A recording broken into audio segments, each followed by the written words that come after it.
Okay, so got cut off in the previous video. So we left off, we're talking about domain and range. So when a parabola opens downward, right, we have a max.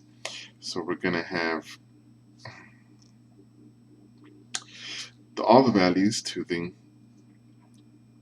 the parabola reach a maximum at f of negative b to a, and everything is below that, right, going towards negative infinity.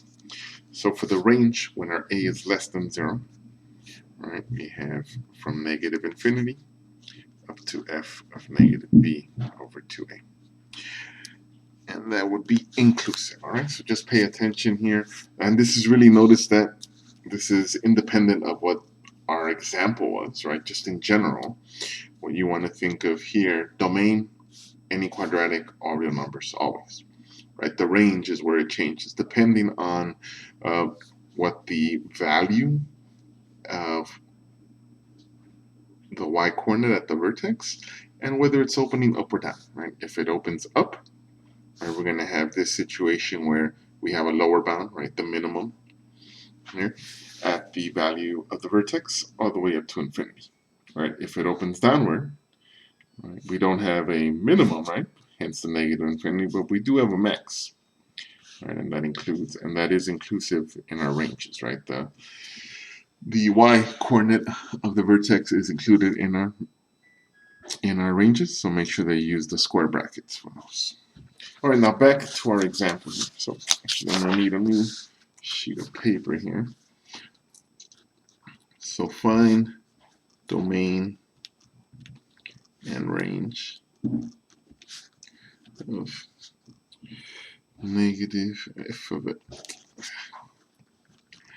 of x equals to negative 3x squared plus 6x plus 9. All right, again, domain without hesitation, right? All real numbers, right? For all parabolas. In fact, all polynomials, this is going to be the domain. All right, now the range, right? The range is where we do have to make some, we do have to find some things out here. All right, and again, what's going to tell me is here we have negative 3. So here we're in a situation where a is less than 0.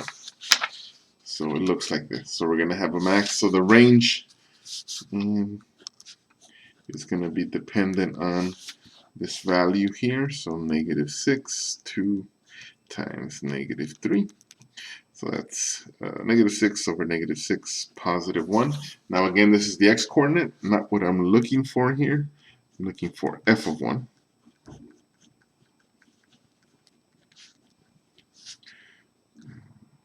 So that's 12. Okay, so that is my y-coordinate.